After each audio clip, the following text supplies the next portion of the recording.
Segala sesuatu yang timbul itu akan tenggelam. Karena segala sesuatu yang kita miliki itu bukan milik kita. Jangan merasa apa yang Anda miliki itu milik kita dan jangan pernah berubah. Jangan pernah. Kalau itu Anda mengharapkan jangan pernah berubah, maka Anda menentang hukum anicca. Karena ada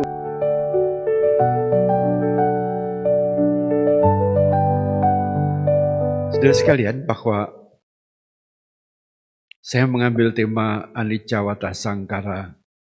Biasanya kita menyatakan itu dikala apa itu? Dikala ada orang meninggal.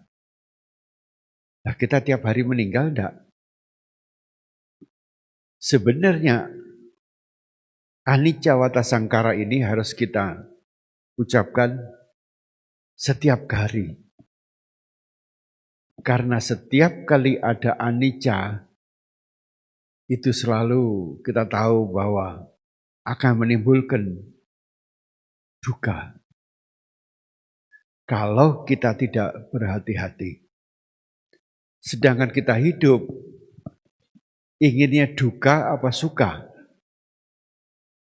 Inginnya suka, senang, gembira, rukun. Tetapi dalam kehidupan apa selalu begitu? Setiap hari, dagangan tidak laku, duka. Anak nakal, nggak pulang tadi malam, duka. Terjadi kebanjiran, duka. Banjir rezeki. Loh, sama-sama banjirnya tapi kok reaksinya beda itu loh. Hah? Banjir rezeki belum tentu suka.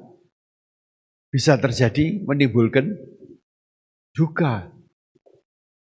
Ini kelebihan duitnya mau dikemanakan ini ya?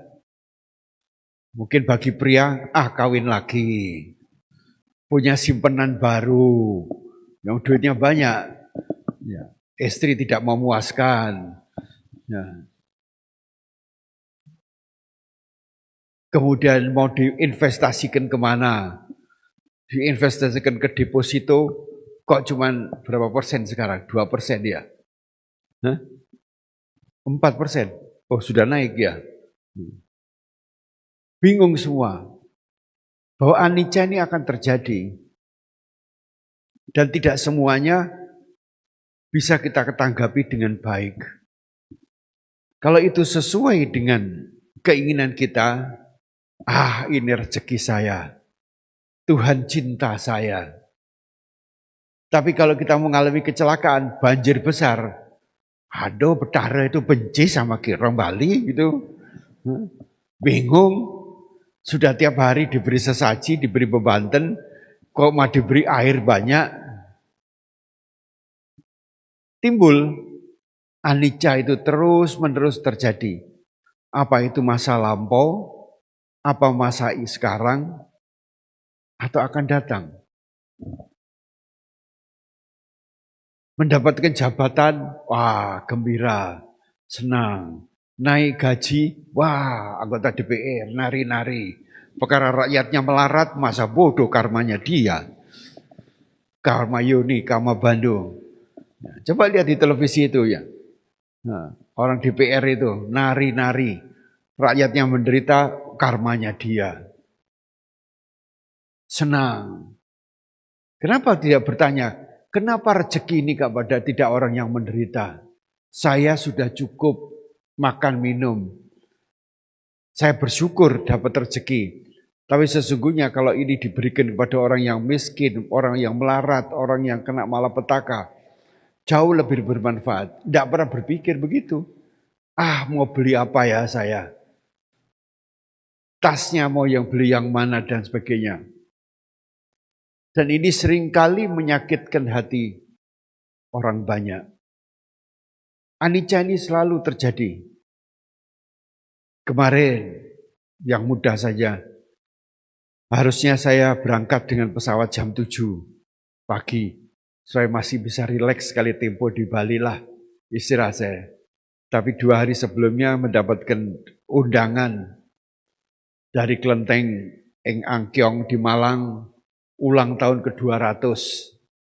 Waduh, ke Bali atau ke Klenteng ini? Gitu. Ke Klenteng aja, karena ulang tahun ke-200 ini sesuatu yang langka. Mereka akan berbahagia kalau saya bisa hadir sebagai tanda bersimpati kepada mereka. Ya, akhirnya saya minta Pak Gembong untuk merubah tiketnya menjadi jam 5 sore. Biar dua-duanya dapat, biar dua-duanya happy. Itu adalah hal-hal perubahan yang bisa kita rubah. Akhirnya saya rubah acara mereka dulu, sudah itu jam 1 baru ke bandara ke Surabaya, terbang kemari. Dua-duanya dapat. Itu kalau ada anicca dan masih di dalam pegangan kita untuk melaksanakan sesuatu. Tapi tidak semua dalam hidup ini kita bisa, dalam lingkungan kita, dalam pengaruh kita untuk melakukan perubahan. Ya seperti banjir itu kan Anda malam hari ya banjirnya itu ya. Menjelang pagi. Ya itu enak-enak tidur banjirnya datang. Rezeki lah yang datang itu, jangan banjir. Banjir kok air. Lebih parah lagi kalau banjirnya itu air mata. Wah itu yang paling berat. Sudah banjir air ditambah dengan banjir air mata. Rumahnya hancur. Kemudian ada nenek yang meninggal dunia karena sudah terlelap tidur karena sudah tua. Ya, rumahnya roboh. Dua-duanya timbul. Dan itu tidak dalam penguasaan kita. Suka tidak suka, kita harus melakukan sesuatu untuk penyelamatan diri. Harta belakangan saja. Karena yang penting adalah nomor hidup ini. Nomor 1 adalah selamat dulu. Kalau Anda selamat, segala sesuatu nanti bisa dicari. Tapi kalau selamat aja sudah enggak dapat, ya habis. Karena itulah maka di dalam kehidupan ini kita harus bersyukur dalam suasana suka maupun duka. Duka bisa datang suatu waktu. Apakah karena kesalahan kita atau memang duka itu datang dan kita tidak bisa merubahnya. Contohnya apabila seseorang itu berlayar, menurut catatan itu udaranya baik, di tengah lautan terjadi perjalanan itu badai besar, maka dia tidak bisa berbuat apa-apa, badai tidak bisa dirubah, angin tidak bisa dirubah, ombak tidak bisa dirubah. Yang bisa dirubah adalah apa yang bisa saya lakukan, yaitu apa? Menarik layar, membuka layarnya, mengayuh, melihat airnya dan sebagainya. Itu masih bisa kita lakukan. Usaha, kalau dalam jalan utama Bursu 8, pikiran yang benar, upaya yang benar. Pikiran yang benar dulu. Karena kalau kita adanya anicca demikian kita gelisah, kita takut dan sebagainya, wah, namo buddhaya, namo buddhaya, namo buddhaya, terus gini. Belum tentu ada keselamatan. Tapi minimum dengan melakukan mantra itu, kita menjadi tenang dulu. Itu tujuannya. Bukan makhluk lain yang akan menyelamatkan, tenang dulu. Dengan ketenangan itu maka kita mencari solusi. Apa yang terbaik untuk mengatasinya. Jadi anicca itu akan selalu terjadi setiap saat dan kita harus mewaspadainya. Karena hilangnya itu juga bisa, tadi itu hilang nyawa, kemudian hilangnya harta benda karena banjir. Dan beberapa hari yang lalu Anda lihat Ada orang-orang besar kehilangan jabatan. Saya ngalami beberapa kali hilang jabatan. Tetapi kalau kita menyadari hukum anicca, jabatan ini sementara, jabatan ini sementara. Memang kalau jabatan enak, kalau bisa jangan sementara kan.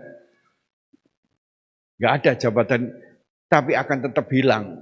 Kalau sudah waktunya hilang, jangan dipegang teguh.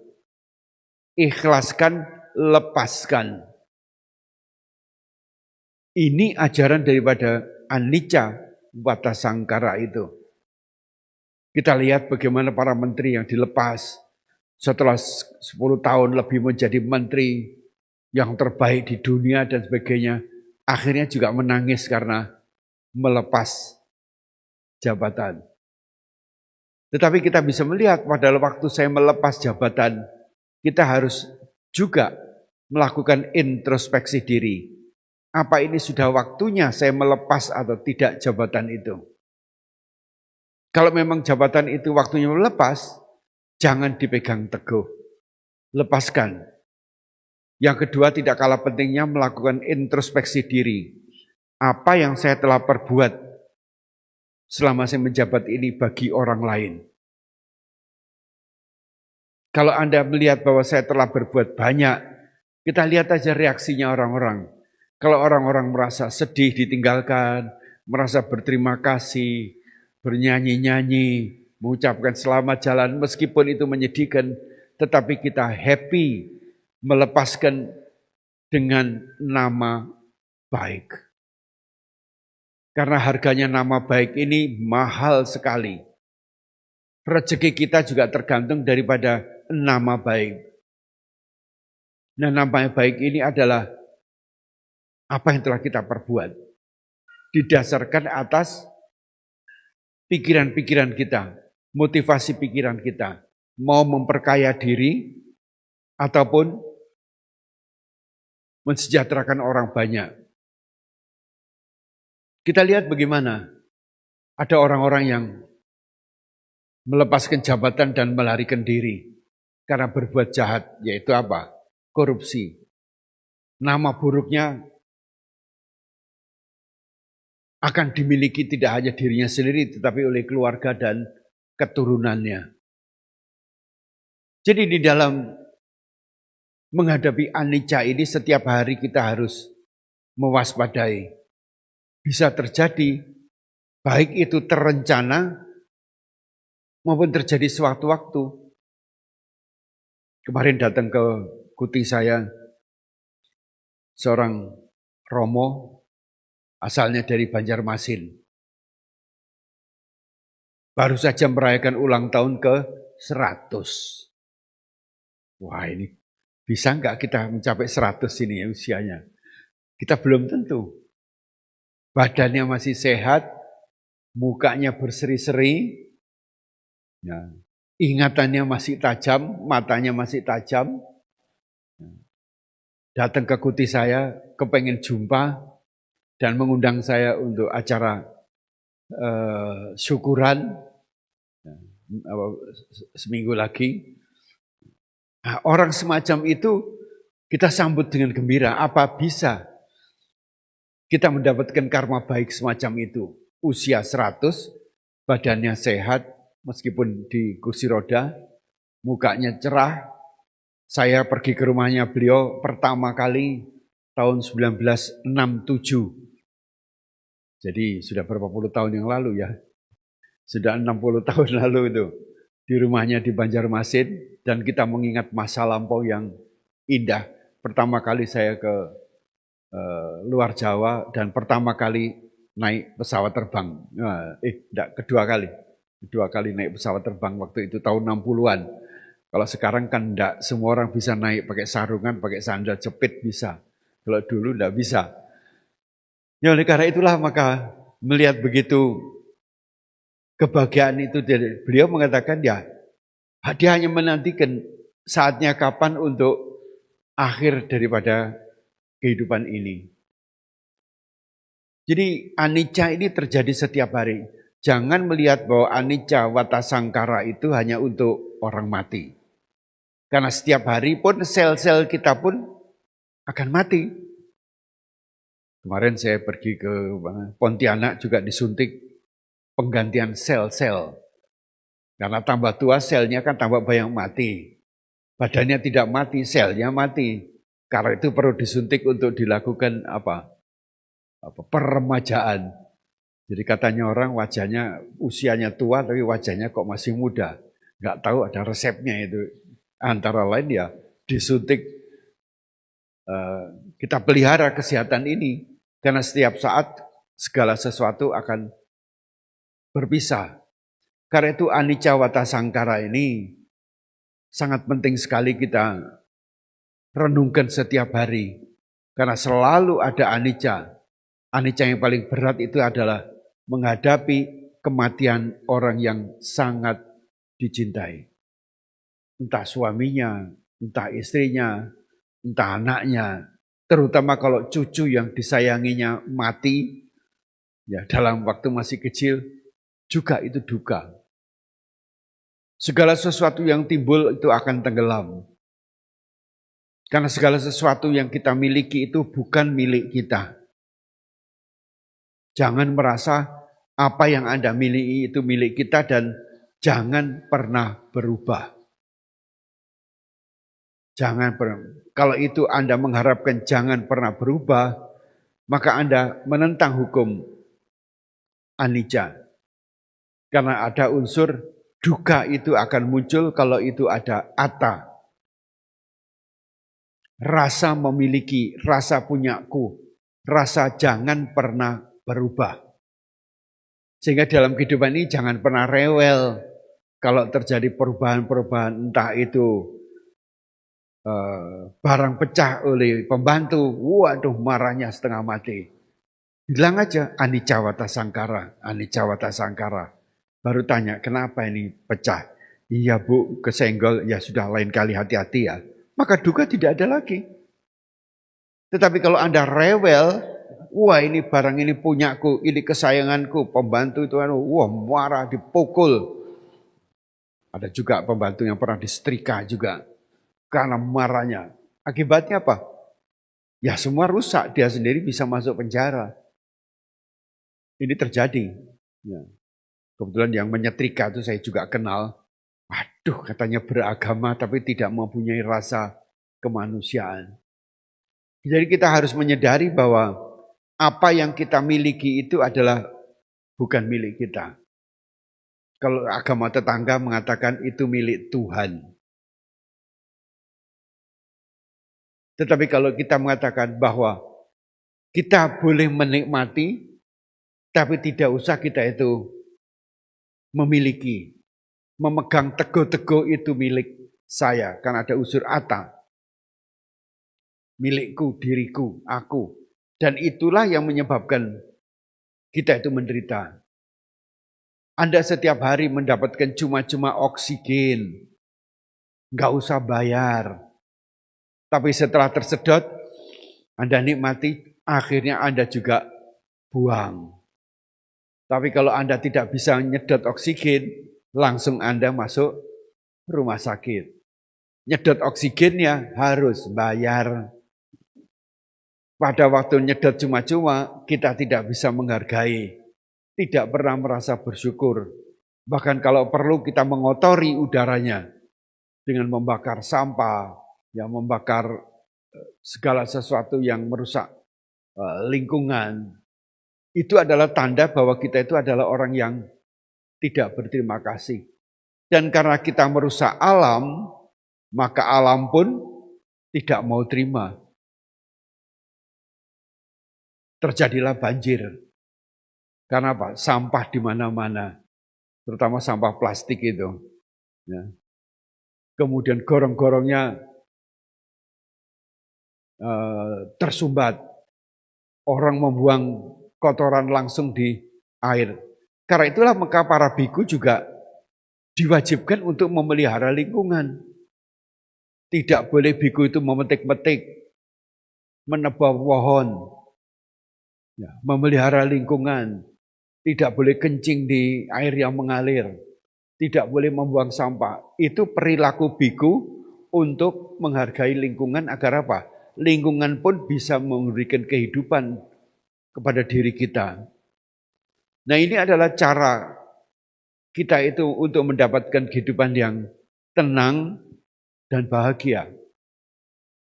Jadi kekuatan dari kehidupan kita tergantung daripada peace in mind and peace in heart. Ketenangan di dalam pikiran dan ketenangan di dalam hati, di dalam emosi. Ketenangan dalam emosi itu apa? Anicanya. Kalau kita dipuji, senang, gembira, cerita kemana-mana. Saya tadi dipuji loh, tadi saya dipotret loh, saya tadi salaman sama Prabowo loh. Wah. Tetapi dalam kehidupan tidak selalu kita itu dipuji. Harta kita itu antara lain dicela orang. Nah, kalau kita dicela orang, tidak memiliki pengetahuan yang benar, tidak memiliki keyakinan yang benar, apa yang terjadi? Marah. Maka pikiran pun menjadi pikiran yang penuh dengan kekotoran, kebencian. Tidak senang.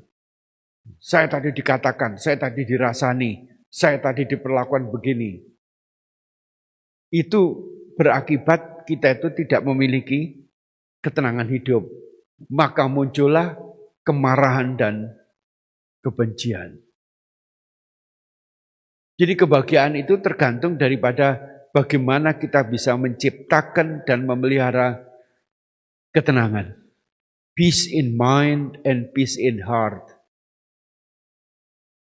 Tenang di pikiran, tenang di hati, karena dua ini sangat berdekatan, sangat berdampingan. Tetapi kalau pikiran kita tenang, penuh dengan welas asih dan kasih sayang, serta penuh dengan maaf, ini akan terjadi mind, peace in heart. Maka hati itu akan damai. Penuh dengan welas asih, meta, penuh dengan karuna, dan penuh dengan pemaafan. Kesalahan orang lain, maafkanlah. Sudahlah, itu punyanya dia. Yang kotor-kotor milik dia, bukan milik saya. Kalau dia ngomong kotor tentang saya, biarin. Saya bersih kok. Sudah mandi tadi pagi kok. Ya semoga dia itu damai dan bahagia. Kalau itu kita lakukan, maka kebahagiaan itu menjadi kekuatan. Jadi kedamaian itu, ketenangan itu akan mengakibatkan kekuatan. Kekuatan apa? Untuk bertahan. Bahwa pikiran Anda penuh dengan kekuatan welas asih dan kasih sayang, tidak dikotori oleh kilesa-kilesa marah benci, karena kilesa yang ada di dalam pikiran itu akan berakibat di dalam rasa. Dan kalau sudah rasa itu terganggu, meta karuna terganggu, enggak ada karuna lagi, yang ada dalam tingkah laku, perilaku. Kita balik, dimaki ya, maki balik. Dan nempeleng saya, tempeleng balik. Jadi kebahagiaan itu tergantung daripada bagaimana kita membalas, menjawab apapun yang terjadi di luar diri kita. Kalau itu bisa dilakukan, maka yang ada adalah suku. Anicca jalan terus. Anicca tidak bisa kita hentikan. Yang bisa kita lakukan adalah merespon, membalas, menanggapi anicca itu dengan cara bijak. Kalau dengan cara bijak itu dilakukan, yang ada adalah peace in heart, meta dan karuna. Dan dampaknya adalah suku itu akan muncul. Perubahan tetap. Ada yang meninggal, ya sudah, ingat loh, segala sesuatu tidak kekal. Ini bukan suami saya, ini bukan anak saya, ini meninggal. Ya sedih boleh, cuman sebentar saja. Karena wajar, ditinggal oleh orang dicintai, menurut Sang Buddha itu adalah duka. Duka yang cukup dalam. Dekat dengan jauh dari orang dicintai, ditinggalkan itu adalah duka yang paling dalam. Sedalam adalah dekat orang dengan orang yang saya benci. Cinta pun bisa berubah menjadi benci. Cinta pun bisa berubah menjadi kekejaman. Kalau terjadi kecemburuan. Karena cemburu itu adalah lawan daripada cinta. Semula di televisi juga ada. Suami membakar istrinya hidup-hidup. Karena apa? Cemburu istrinya punya kedekatan. Mungkin tidak pacaran, mungkin tidak selingkuh, kedekatan. Tapi suami menjadi cemburu.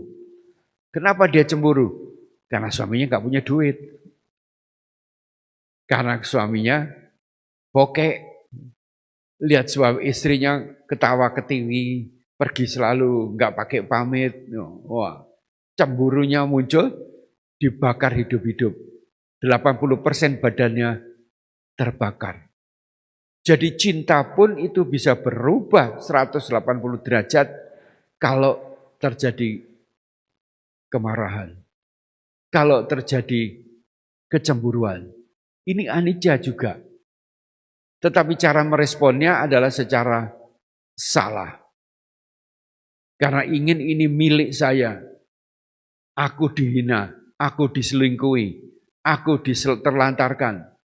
Maka dampaknya adalah yaitu marah dan benci. Dan itu sangat berbahaya di dalam kehidupan kita. Sedangkan hidup ini adalah sangat berharga sekali. Untuk memperoleh kembali suku. Suku itu bisa terjadi kalau kita itu memiliki rasa rukun dengan dirinya sendiri dan rukun dengan pihak lain, dengan orang lain.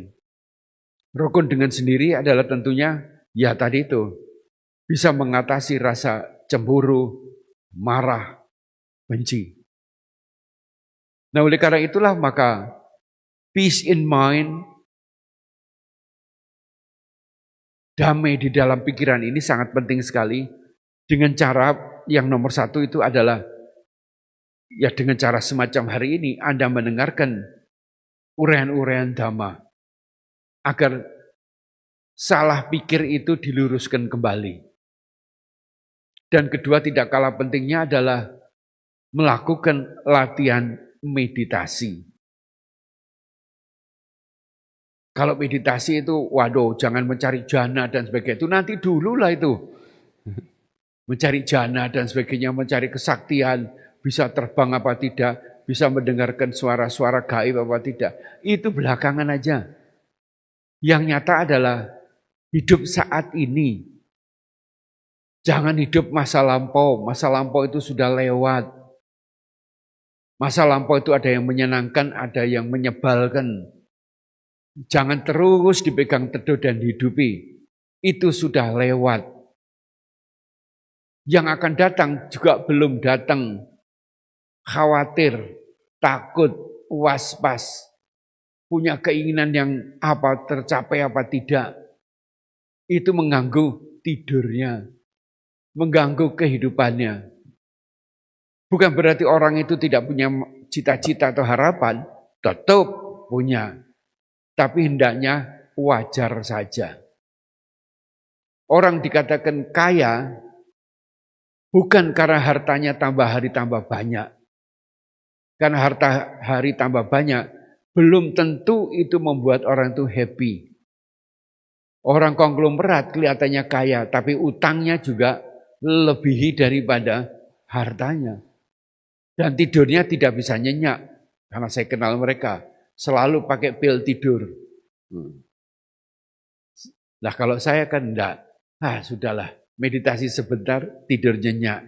Karena tidak berpikir. Apa adanya.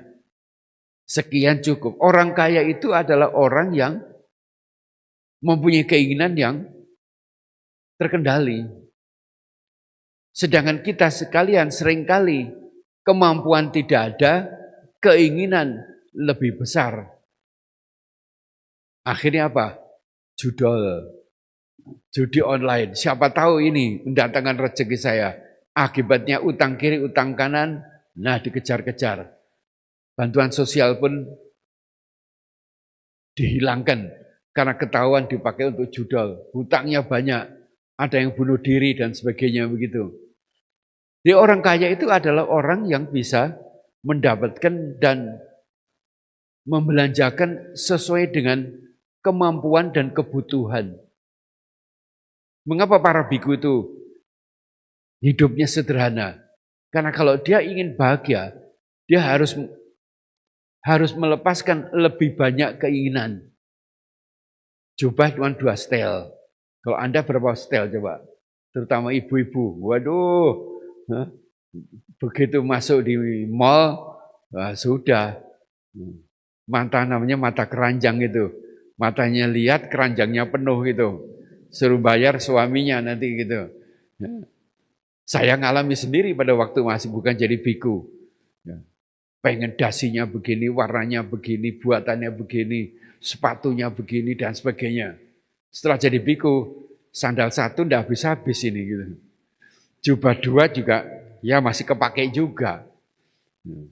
Tidak, kenapa para biku selalu gundul semua?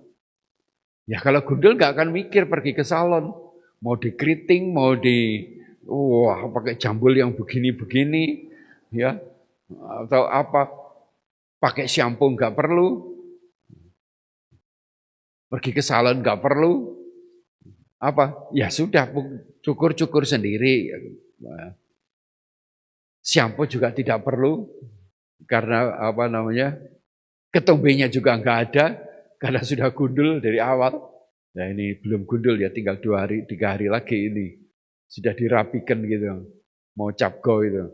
Nah kesederhanaan itu seringkali mengakibatkan kebahagiaan karena keinginan untuk lebih itu tidak terjadi atau paling tidak terkendali.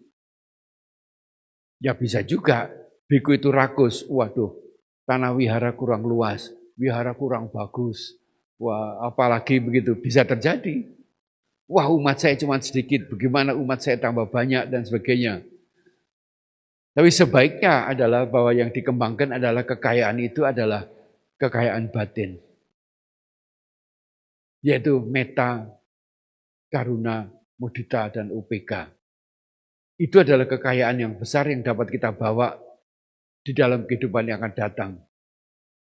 Tetapi kekayaan duniawi tidak dibawa. Seperti saya pergi ke Cungkok pada waktu itu, lihat bagaimana makamnya kaisar-kaisar Cina, ya, yang kaya raya kekayaannya di situ akhirnya juga dirampok orang, ya, perampok-perampok harta di kuburan dan sebagainya. Akhirnya tidak ada juga semua.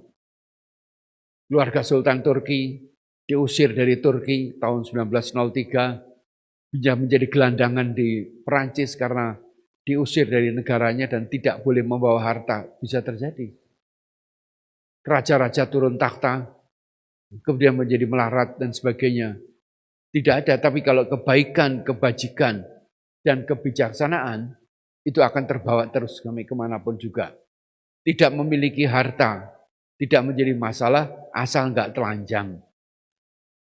Nah, para biku kan juga cuman sarung sama ini pun sama angsa sudah cukup untuk menutup dari rasa dingin, dari nyamuk dan sebagainya dan kesopanan saja.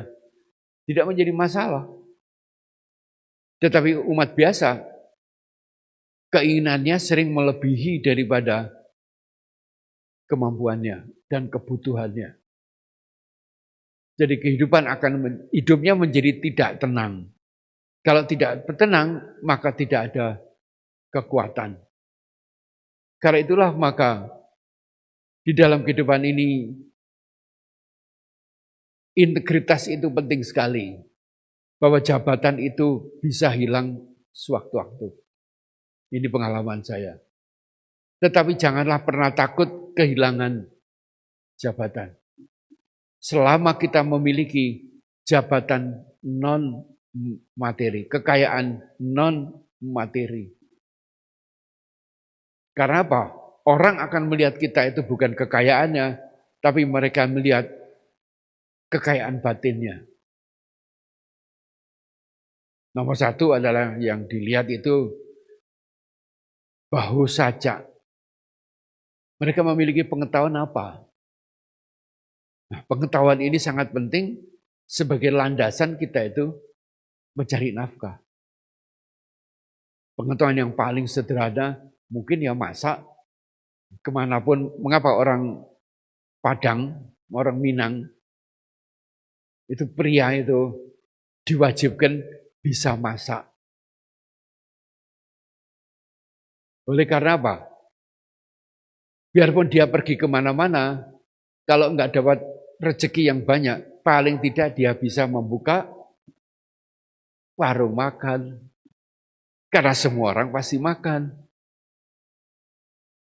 Yang kedua dia harus bisa menjahit. Karena itu para biku juga tiap hari melakukan perenungan mengenai makan, mengenai pakaian. Ketiga baru tempat tinggal. Dan obat-obatan. Itu perundangan. Itu adalah minimum yang kita miliki. Sehingga paling tidak kalau nggak bisa buka restoran, dia bisa makan sendiri, bisa jadi tukang jahit. Kalau nggak bisa tukang jahit, minimum dia punya kekayaan apa? Baca doa, bisa ngajarin agama, baca Quran, itu pun sudah bisa hidup. Bahkan bisa kaya raya sekarang itu. Kalau orang Madura lain lagi. Kalau pergi merantau, memiliki kepandaian apa? Jadi tukang cukur, tukang pangkas. Coba lihat yang ditulis di tukang pangkas itu, pasti orang Madura itu. Sama apa? Jual sate. Pasti laku di mana-mana. Sampai di luar negeri pun, sate pun laku. Nah, kita harus memiliki pengetahuan dasar aja untuk bisa bertahan hidup. Tapi kalau itu yang dasar pun mau dibesarkan, jadi restoran besar, ya, jadi tukang jahit, jadi modiste yang besar, bisa juga. Tukang doa pun bisa laku sekarang itu, ya. Jadi pembawa di televisi dan sebagainya bisa kaya raya itu, jadi tukang doa. Kalau biku enggak bisa ya tukang doa jadi kaya raya ya. Nah, baru yang kedua adalah tidak hanya mempunyai bahu saja, tapi sifat juga penting. Yaitu apa? Memiliki keterampilan. Banyak sekali keterampilan yang didapat dari pengetahuan. Dari pengetahuan itulah maka diterapkan. Jadi pada waktu saya dulu tidak lagi menjabat dan akan pensiun. Pensiun pada suatu waktu akan bisa. Kita itu di jabatan bisa pensiun dini, bisa juga alih jabatan. Dulunya Menteri BUMN, sekarang Menteri Olahraga. Pendapatannya bisa turun itu. Turun banyak ya. Tapi kalau kita tidak hati-hati tapi tidak bersyukur, saya masih punya pekerjaan, maka tidak ada duka di situ. Gak apa-apa, gak jadi BUMN, duitnya gak banyak, jadi Menteri Olahraga pun masih bagus ini untuk nusa, bangsa, dan juga internasional. Positive thinking. Jadi berpikir, peace in mind ini sangat penting sekali agar apa? Membuat kita tuh kuat, kita tuh kokoh, tidak pernah khawatir menghadapi hidup dan kehidupan. Tetapi unsur yang ketiga sangat penting sekali agar kita itu bisa kuat dan kokoh, yaitu apa? Karakter. Memiliki meta, memiliki karuna, ingin membantu orang lain. Dan apa? Selalu memaafkan orang lain. Ya tentu dengan meta, karuna, dan pemaafan, perlu kita bisa mengendalikan diri. Mengendalikan pikiran, mengendalikan ucapan, dan mengendalikan perilaku. Kalau itu bisa dilakukan, ya, saya kenal dengan Pak Mahfud, ya, calon wakil presiden dulu, ternyata kalah sama anak kecil ya. Pinter Pak Mahfud itu. Dia orang biasa, orang sederhana dari Madura, umur 9 tahun beliau ke Jawa, belajar di pesantren, belajar terus sampai menjadi menteri dan Menko sampai Pak.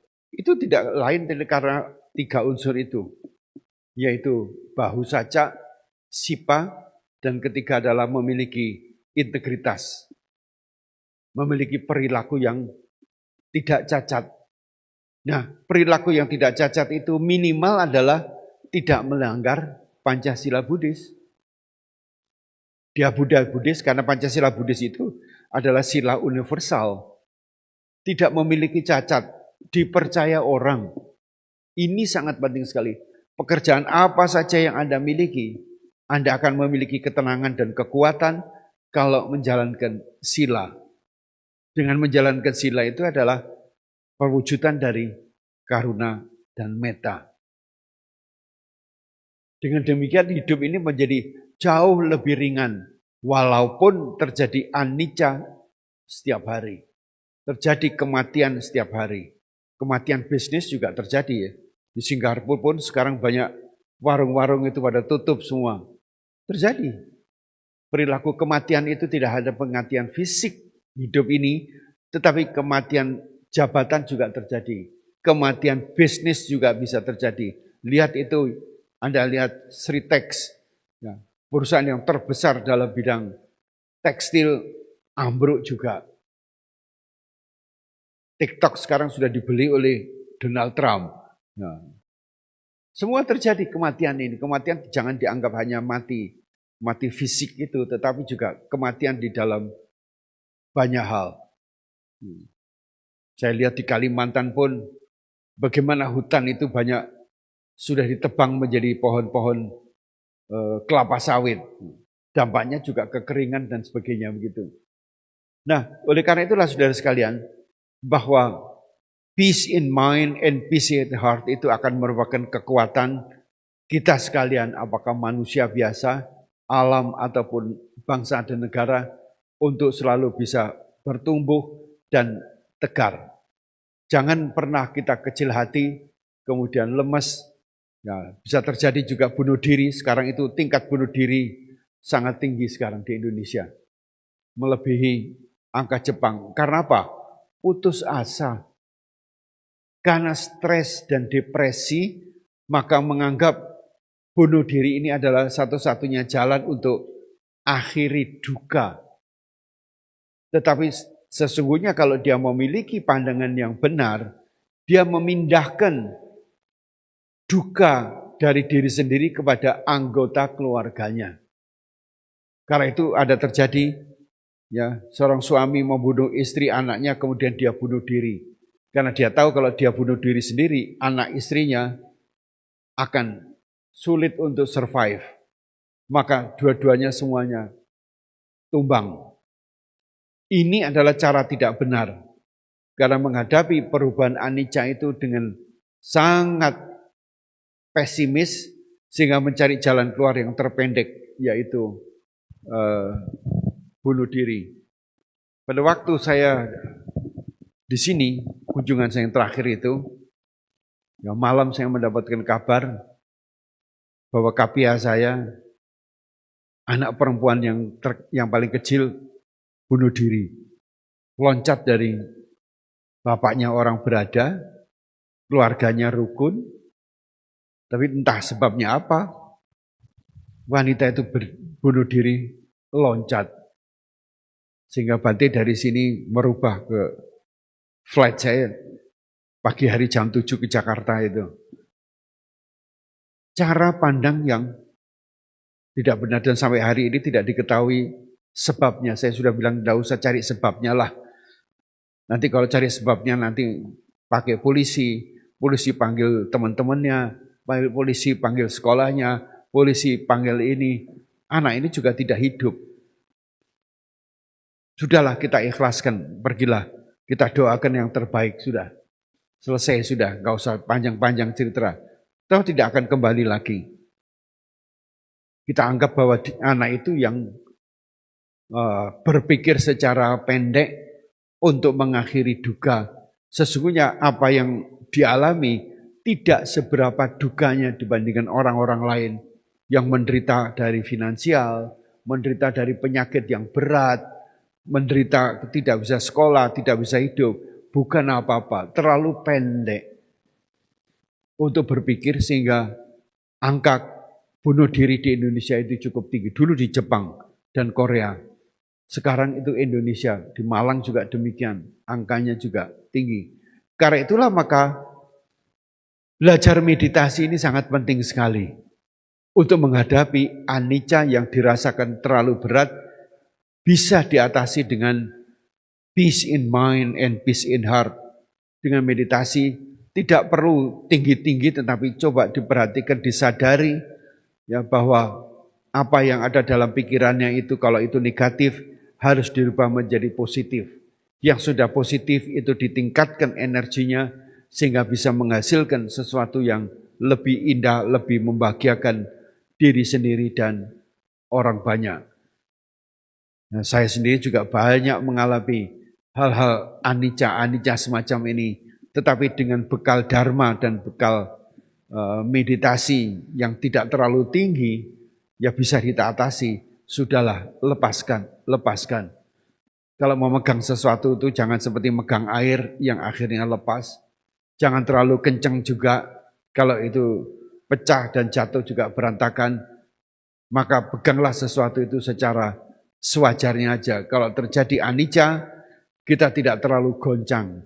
Goncangnya bolehlah sebentar saja, akhirnya kita itu akan bangkit menjadi kekuatan, berkat kekuatan pengertian yang benar, pikiran yang benar, upaya yang benar, dan meditasi yang benar.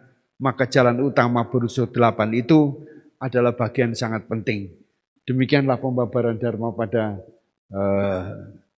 siang hari ini, dan semoga kita semua mendapatkan berkat kekuatan dari Sang Tiratana. Sabbe sata bhavantu sukitata.